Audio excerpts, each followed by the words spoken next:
Hump day, hump day, hump day. It's Wednesday. Welcome to MLB Best Bets from Covers Josh Inglis. Derek Carty. Hit that like, comment, subscribe, do all those things. That's what we need out of you guys now. And we get rolling for a Wednesday card that your first message of the day is always funny. This is what was the adjective you used to describe a pretty what'd you say today's card was? Let me look. Kind of a lame board again today. Lame That's board. what I said. Yeah. Lame board Wednesday. People going out, people going in. But I am looking forward to it. We're seeing people in the chat. Darren, obviously, the numbers from EVs and Derek's projections looking great. He's up 20 units, and it's good. I think there's a funny point in the year, and now that we have like 4 years of data, at least I do in this, I think this is the point of the year where there's lots of profits to be made on the projections of where things are. Softer boards, more people are looking at NFL, and this is a great time to finish the year. Yeah, I've certainly found that to be the case in previous years. The board yesterday and today was less exciting than I was hoping for coming off of an NFL weekend. There's still value there. Yesterday we had 3 bets. We went 2-0. The other one voided because he didn't start. Today I think we have some good ones, but like I want the board to be like exploding with value because people aren't paying attention. And it's not quite the case this year, I don't think. But sometimes it's not bad just finding 5 MLB bets for the day. You don't need 15 MLB bets. Like those days can be scary. True. Yeah. I do like 5 game slates or 5 game boards for your card. Absolutely. Lots of people rolling into the chat. Happy to see. Let us know. I mean, this is the release procedure. We'll tell you where we're betting. We'll tell you the secondary book. We'll tell you the market. We'll tell you the player. We'll tell you the over-under. You guys let us know. Same thing. Where it is, best bets. We'll try to tell you some fair prices, where to buy, because we know not everybody has those same outs. But in doing so, Derek's got some plays that Jon Metler's going to come up, and me and him will trade some picks. But let's get to Derek's plays before these numbers move. We're at 365. We're looking widely available, 5 points everywhere else off that. But let's go Boston at the Athletics. We're going hits.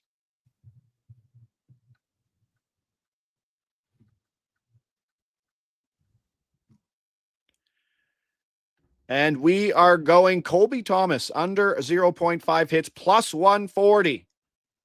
Colby Thomas under 0.5 hits plus 140. Love these angles. We used to get a lot more of these in situations, especially with Boston rolling with the opener, expected for 1 to 2 pitches. Thomas, right-handed hitter, facing a left-handed pitcher in Peyton Toll, who, like I said, maybe 6 outs. Yeah. So that's what we're looking at here. Hopefully a pinch hit risk, the blitz thing, or rather the bat thinks there's a pinch hit risk. 60% today is the projection. Platoon advantage against Tolle, but hopefully won't be in all that long. The bat's projecting, I think, just under 3, actually 3 on the nose, 3 plate appearances for him. Maybe we get lucky and get 2. And he's actually facing, Tolle is a good prospect. Like, he's a legit pitcher. So this one looks good to me. There you go. Bobby Newport talking about it. Loved him when he was at Wichita State. Cool dude.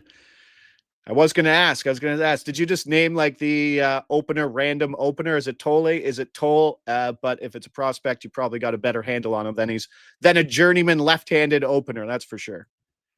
Yes. All right. Yeah, exactly.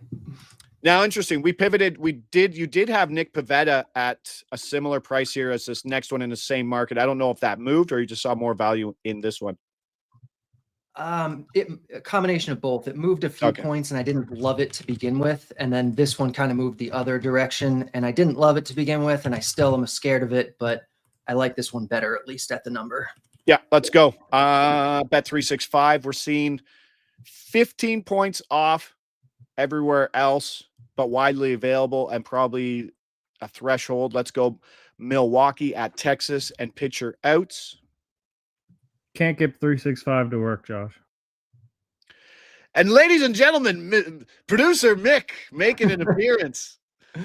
Happened to us yesterday too. I wonder what's going on. Yeah. Interesting. Yeah, it was 5 points off at Hard Rock, which I know we can't do either. I think 15 points off at MGM if we want to look there, or Yeah, 13, 20, 23 points off at DraftKings. Yeah, which is I'm fine taking this down probably to like plus 125, plus 120. I do think MGM has plus 140. Let me see. Let me check the app here. I know this is making for great TV, but I mean the difference for 20 points is pretty big just for the fact that we can't get it on a screen. Yeah. And especially for a play that you had mentioned, and it's an earlier game, right? In a play that you had said, oh, there's 140. Yeah, 140 at MGM is definitely still good. I think Fanatics has 142, 130 at Caesars, Nick is saying. And then there are some people confirming it is that 155 at Bet365 if you have access to that. All right, 155. Like, I'm happy to drop the 155 just because we can't. Executive decision. There it goes. Merrill Kelly, under 17.5 outs, plus 155. The 140s, like we're seeing there, are those still in the green zone? They're still good. The 130s are good. The 125s, I think, is like the lowest on the market right now. I think they're fine. With anybody else, it would be at the threshold where I'd be like, yeah, that's totally fine. Merrill Kelly is one of these guys that shows value a lot, and he's just so frustrating. Like, he just manages, even though he's just not like anything better than like an average pitcher, he just finds ways to be efficient and to get to that 6 inning mark. It's not like his leash is like crazy long. I don't understand it. So I'm going back there, especially if we can get the big numbers. But theoretically, even plus 120 still has plenty of value. Could it be your IP or your browser blocking Bet365? Producer Mick, we'll think about that. But going forward, let's go back to 365. I don't know. But yeah, we got 365 for this one and then not the other one. But we're going to a walk market. We're going Kansas City, Cleveland. We're just going to drop it. I'm going to make sure that the number is there right now. And we're going to batter walks. Kansas City, Cleveland. I think DraftKings has this too, but it's a pretty significant drop. It's still okay at the DraftKings number. DraftKings is 45 points off, Derek. It is, I know. Fanatics is 25 points off. Sports Interactions, 10 points off. So we'll drop it up here. I'm just making sure it's there as I scroll because it's batter walks. It's all the way at the bottom here. And just want to make sure that it's there. Jose Ramirez. Yeah, all right, let's drop it. Jose Ramirez over 0.5 walks. Jose Ramirez to walk at plus 200. Bet365. So, Fanatics plus 175, yes or no? Yes, I'm okay there. The 155 at DraftKings is probably where it gets muddy. It gets muddy. I think you still have a small amount of value on that. I don't love it. If that was the only number, it probably wouldn't make the show, but it shows enough value where I think it's bettable. So you can certainly take that if that's your only out on this. Okay, Cleveland facing Jonathan Bolin, who's an opener, so it could be a parade of pitchers too. Plus 200. We had Bryce Harper in the spot at plus 160, but plus 160 is probably about as low as you want to go in terms of that market in a 4 plate appearance with wide variance. Yeah. I mean, Harper's a guy that you're comfortable doing it with, but it was kind of right on the edge. Like, it wasn't really like as high as I would want it to be. And then the Ramirez one popped up and I'm like, all right, this one looks a little better. Didn't we get Bryce Harper for like plus high 200s or something last year? Remember? I've done a few times this year around plus 200. I don't know the highest I've had on that. Let me see if I can find it real quick.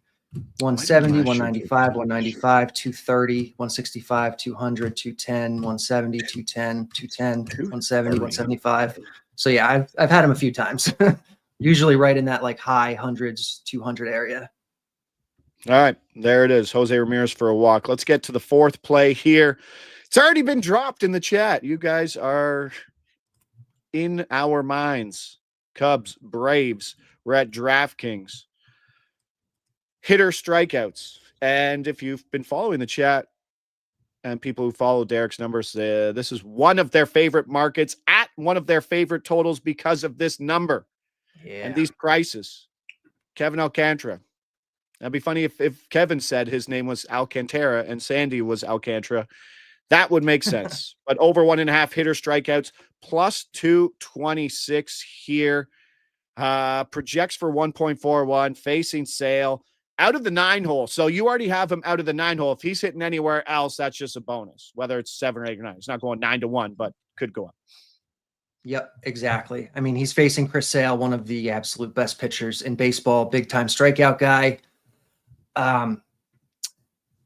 If he hits anywhere else in the lineup, that's free value for us. There's a pitcher's umpire here. And even though he has a platoon advantage here, this is not a guy that typically is pinch hit for a lot. The bat is only saying 6%. So with any luck, he plays a full game. Hopefully that means 4 plate appearances and not 3. We'll have to see, if the Cubs can get to Sale a little bit, even just some BABIP luck to kind of turn the lineup over an extra time. That would be nice. All right. So we'll figure out the Bet365 stuff here, but we have Colby Thomas under 0.5 hits. We got that plus 140. Merrill Kelly under 17.5 hits, plus 155 at Bet365, but the other numbers are good, the 140s. Jose Ramirez for a walk, plus 200. Probably the plus 175 if Fanatics is still a go-to. And Kevin Alcantara for 2+ strikeouts versus Chris Sale at plus 225. Good start to the week yesterday, Derek. I appreciate you. See you back here Friday, 9:15. Have a good one, pal. Have a good one. Boom. 1 down. 2 more donkeys to go. Sorry, Jon Metler. I called you a donkey. I think he's laughing. Let's bring him in. I didn't mean to call you a donkey, John. Is he there? You see, he's laughing. He's laughing. But you're a Vikings fan, and you saw Monday Night Football was probably, I think what we saw Monday Night Football and Sunday Night Football and the Atlanta game and the Seahawks game, a lot of teams gave away games we saw in week 1 of the NFL. But as a fan, how did JJ McCarthy's debut treat you right to finish your week 1? Kind of what I was expecting. I think when you watch him, you can clearly see the tools, right? Like the athleticism, the ability to run. He has a rocket arm. He's still really raw. So it's kind of like both, right? I think you all of that was on display in that game. Like when the fourth quarter, you saw what he could be. Then earlier in the game, you saw, he also hasn't played football in, he missed all last year. So he's first game, not technically a rookie, but first game, and you didn't even play all last year. You haven't played organized football in a while. So yeah, it's kind of what I thought. I think he's going to be really good. I don't really understand the hate for him, if we're being honest. I do from the, he played for Michigan. They allegedly cheated to win the national championship, so people don't like him from that angle. But like when you look at the talent, like he's just won games his whole career, and he's clearly, you're coached by Jim Harbaugh in college too. That's probably a good lead up to the NFL. So I don't know. I'm excited. I think he's going to be good. Yeah, we were talking earlier, the juxtaposition between watching him in the national anthem and Caleb Williams at the national anthem. Caleb Williams is joking around, talking to the guy beside him during the national anthem. Whoever the singer is in Chicago, the fans absolutely love him. He's just a national anthem singer, and they were absolutely jacked up in that game. Very great scripted offense from the Bears, but after that, Caleb Williams had nothing going on. Never seen so many sidearm throws that were just off. But Wednesday, he's just not a Chicago guy, I don't think. We were talking about that before we came on here. I bet you if you dropped him in like the Las Vegas Raiders or somewhere West Coast or Indoor. Dome, I think he'd be fine. I don't think they match the quarterback to like the system. I think Ben Johnson's trying to correct that, but like we're talking about with Josh Allen, when the Bills drafted Josh Allen, he came from Wyoming. It just made so much sense. Like you're outdoors, it's cold weather, and then you're going to a team that plays in that similar environment. I don't think they match Caleb Williams properly.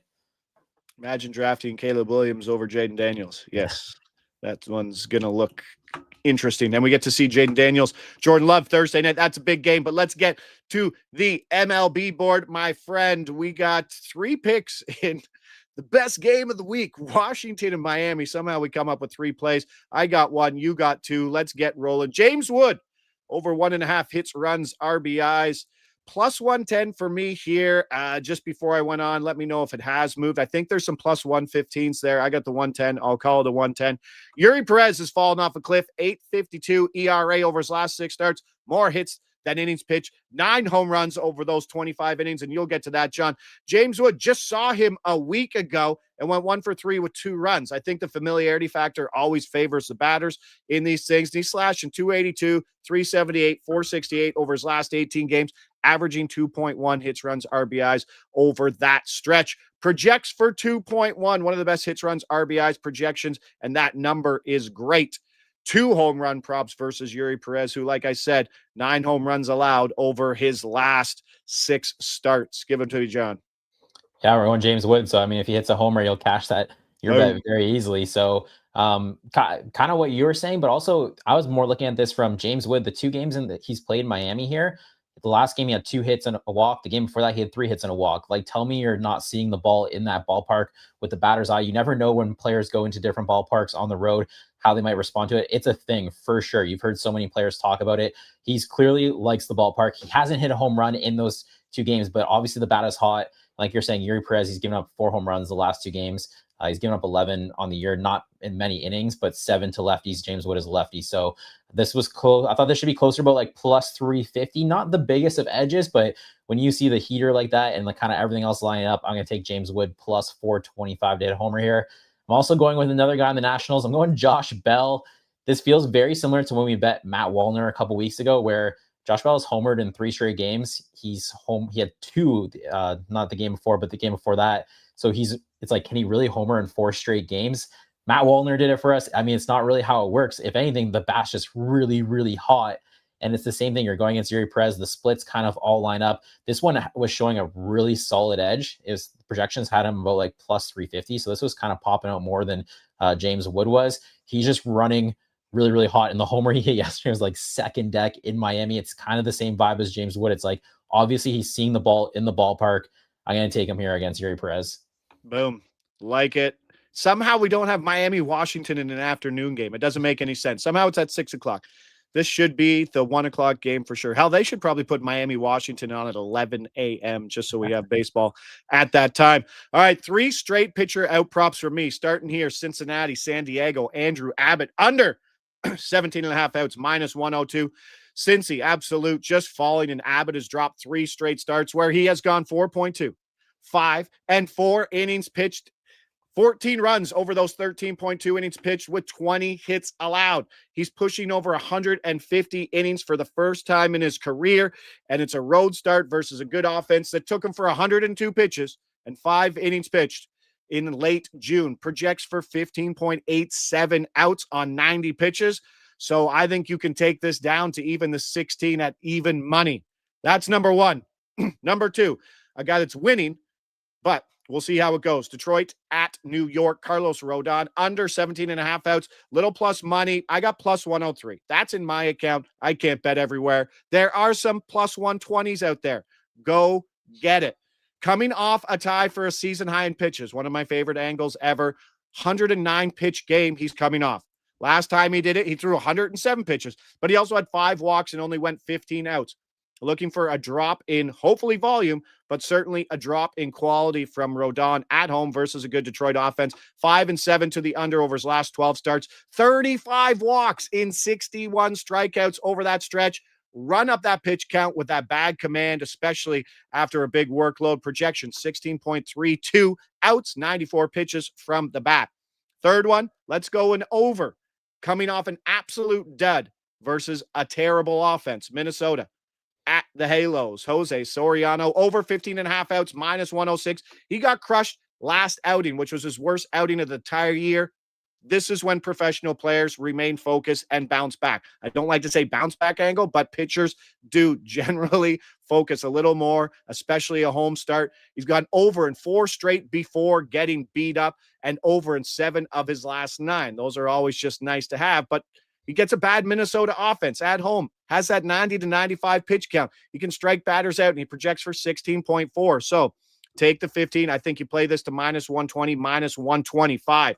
Sending things over to you, John. The Braves are home to face one of my favorite pitchers, TBD for the Cubs, and you like the price for Jurickson Profar, and I don't know. It is always tough to figure out, like, what's the rotation going to be, right? Like, are we just going to get an opener? Or are we going to get, like, a 60 pitch guy from... It's who? Jameson Taillon. They called him. Oh, okay. Did they just announce that? He was TBD this morning. Yeah, it was a couple spots I saw it in, and then I went to his page specifically and said he'd been called up for this game for the start. So, I mean, Jameson Taillon was called up? Well, he's injured. So okay, there you go. Yeah, okay. Yeah, he was making rehab starts. So But that's honestly the funny part about him. We'll get into it. So it's Jurickson Profar plus 500. But Jameson Taillon, he's given up 23 home runs on the year. He's only thrown 100 innings. He was down. He has been out since like the beginning, I think at the end of June, beginning of July. And then I go look at his one rehab start or his last most recent one. He gave up 2 home runs. So he actually has like pretty decent stats on the year for someone who's just serving up home runs. But all I care about is the home run. And you're at Truist Park. It's going to be like 82 sunny. It's the wind's blowing out to left center about 6 miles per hour. Jurickson Profar, he hits way better at home. I mean, he has, I think 9 of his, I want to say 14 or 15 home runs are at home. He has over a 900 OPS in that ballpark as well. So thought this should be closer to about like plus 420. There is this is, you're talking about numbers you put in your account. This is the number in my account. There's a plus 546 at DraftKings. I don't know. Today their numbers are really random. Usually it's like, plus 550, plus 525. They're all over the place, but he's plus 546 at DraftKings. I couldn't bet it, but I grabbed that one at Caesars. See, a couple honest guys here. And it's something I've changed too in my way to deliver. Like, you could easily just be in our job and go find the best number and just say, hey, go bet the best number here. But not everybody can bet it. I can't bet it. Yeah, I would just throw up the numbers I have because I feel like that's more accurate of whatever, like it's accurate of what I'm betting, right? So that's my record at the end of the year is whatever I have. So it's always I don't care what hypothetical number is in my account, right? I need to know the numbers in my account. I'm trying to make money. Yeah. So, but plus 500 clear. It was like plus 420 was the projection. So obviously plus 565, plus 565 now. That looks great. That's an amazing price. That's way off market. I think FanDuel's like 450. One of the funniest things, and one of the things I've had to deal with in this job is obviously I bet a lot more outside of the things I drop, right? One of my least favorite things to do is be like, hey, look at me. I went 4 for 1 yesterday on posted plays, but the degenerate side of me went like 1 in 7 on my other plays, but I have to be like, hey, yes, look at me. I won. But theoretically in the account, it's a lot worse. You're like, dang it. It took a long time to figure that one out. You know what I mean? Yeah, I do know what you mean. It is, yeah, it's different. It's way different to just bet and then to bet and do content. Like it's hard. It's really hard to even yesterday. So I gave out the Athletics on the money line, and it's like we were going against Dustin May, and then he got scratched, and they brought up the rookie, and I was like, that's not really what we were betting against. But like the SGP, I had Nick Kurtz in there, and he's the lefty. Now it's lefty. But I'm like, I'm not going to cash out the SGP. I'll let it ride because I put it on the show, and like I just feel bad cashing out the SGP. Or like I was on a show saying bet this, so like I'll just leave it. Obviously they got dusted. That guy the kid they called up had 11 strikeouts. I was like, this is not Dustin May at all. No, Dustin May. I was going through the accounts, putting in 20 days of bets, right? Because that's how I track my bets. All of a sudden I got to make sure I'm like, okay, I haven't added anything to my report card for 3 weeks. So then I'm spending time putting like 20 days of bets in. And I remember that Dustin May Sunday night game. He got absolutely obliterated. So Dustin May is still in the doghouse for me. One more play. We roll on. Logan Allen for 2 walks, minus 114. I think we maybe play this to minus 125, minus 130. This is a spot where the opponent, like the matchup's always priced in, but sometimes the matchup can be too priced in. And that's what we're seeing here versus Kansas City, who's one of the lowest walk rate teams in all of baseball. But Logan Allen is one of the highest, most frequent over 1.5 walk pitchers in all of baseball. He's hit this in over in 6 straight with 19 walks in 30 innings. His leash is 92 to 105 pitches. Just 7 starts ago, he threw 113 pitches. So the guy has a leash. But the KC stuff here is certainly priced in, maybe too much. He's 19-8 to the over on this prop on the season and projects for 2.0 on 90 pitches. So take this to minus 125, minus 130. I got the minus 114, but it's a guy who just has such a high floor for walks. So we're going to go there. We got 1, 2, 3, 4, 5, 6, 7, 8. Hopefully we get a lot of action going in that Miami-Washington game. More MLB plays coming Friday. Same lineup. Let's do it then. We got just a ton of NFL content stuff coming out, ton of college football stuff coming on. The TD bets were good, and me and Joe will be going for more primetime stuff and coming off a good Sunday card. So, John, appreciate you, pal. Ooh, Logan, minus 105 365. Thank you, Stephen Culp. Appreciate everybody in the chat. And if you haven't already, hit that like button, hit that subscribe button, leave some comments. It helps. It goes along the way. We'll see you back here Friday, 9:15.